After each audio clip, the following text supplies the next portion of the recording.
Cita-cita. Lily berasal dari keluarga yang bisa dibilang cukup kaya. Seumur hidupnya, dia sangat beruntung memiliki orang tua yang selalu menuruti keinginannya.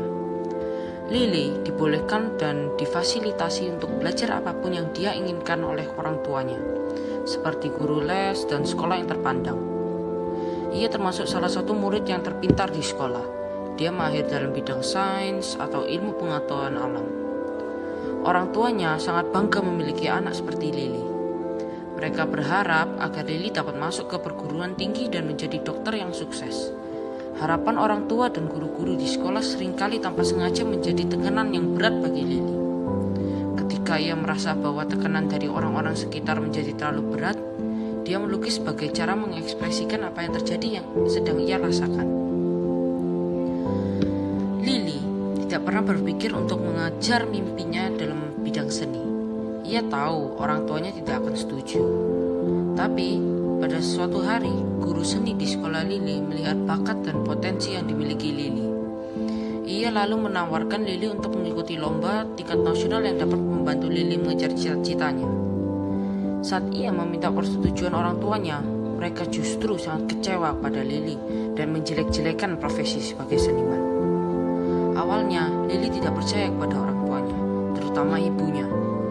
Tetapi, lama-kelamaan perkataan ibunya yang menganggap seorang seniman tidak terpandang mulai mempengaruhinya. Ia menolak tawaran gurunya dan mulai membenci seni.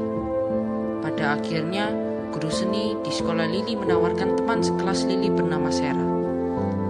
Lily melakukan apa yang diinginkan orang tuanya. Ia lulus dari perguruan tinggi dan berhasil menjadi dokter yang sukses. Lily puas dengan pekerjaannya. Gajinya lebih dari cukup dan orang-orang menghargai kerja kerasnya. Dia tidak pernah melihat ke belakang dan berpikir apa yang akan terjadi jika dia menerima tawaran gurunya dan menjadi seorang seniman. Suatu hari salah satu temannya mengajak ke pameran lukisan yang sangat terkenal. Ia tidak menduga akan bertemu teman sekelasnya Sarah di pameran tersebut. Ternyata Sarah menjadi seniman yang sukses dan terkenal setelah ia memenangkan lomba yang ditawarkan gurunya. Lily yang sebelumnya tidak menyesal menjadi seorang dokter kini mulai merasa ragu bahwa keputusannya untuk menjadi dokter bukan keputusan yang terbaik untuknya. Pada akhirnya, dia tidak bisa melakukan apa-apa selain mencoba maju dengan hidupnya. Tetapi dalam dirinya ada sedikit rasa sesal.